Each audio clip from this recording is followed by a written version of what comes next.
Hallelujah. സ്തോത്രം. ദൈവത്തിന് മഹത്വം.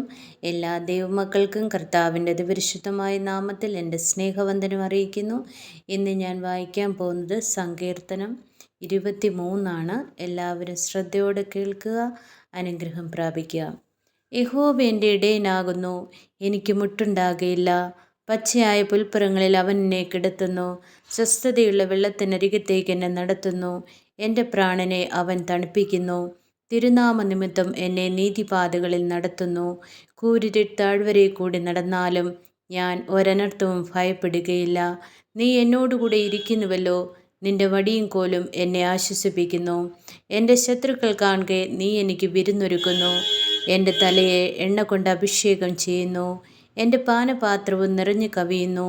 നന്മയും കരുണയും എൻ്റെ ആയുഷ്കാലമൊക്കെയും എന്നെ പിന്തുടരും. ഞാൻ യഹോവയുടെ ആലയത്തിൽ ദീർഘകാലം വസിക്കും. ആമേൻ. ദൈവത്തിന് മഹത്വം. ഹല്ലേലൂയ. സ്തോത്രം. നന്ദിയോട് സ്തോത്രം, നന്ദിയോട് സ്തോത്രം. ഭൂമിയും അതിൻ്റെ പൂർണ്ണതയും ഭൂതലവും അതിൻ്റെ നിവാസികളും യഹോവയ്ക്കുള്ളതാകുന്നു. സമുദ്രങ്ങളുടെ മേൽ അവൻ അതിനെ സ്ഥാപിച്ചു, നദികളുടെ മേൽ അവൻ അതിനെ ഉറപ്പിച്ചു. ആമേൻ, ആമേൻ, ആമേൻ, ആമേൻ.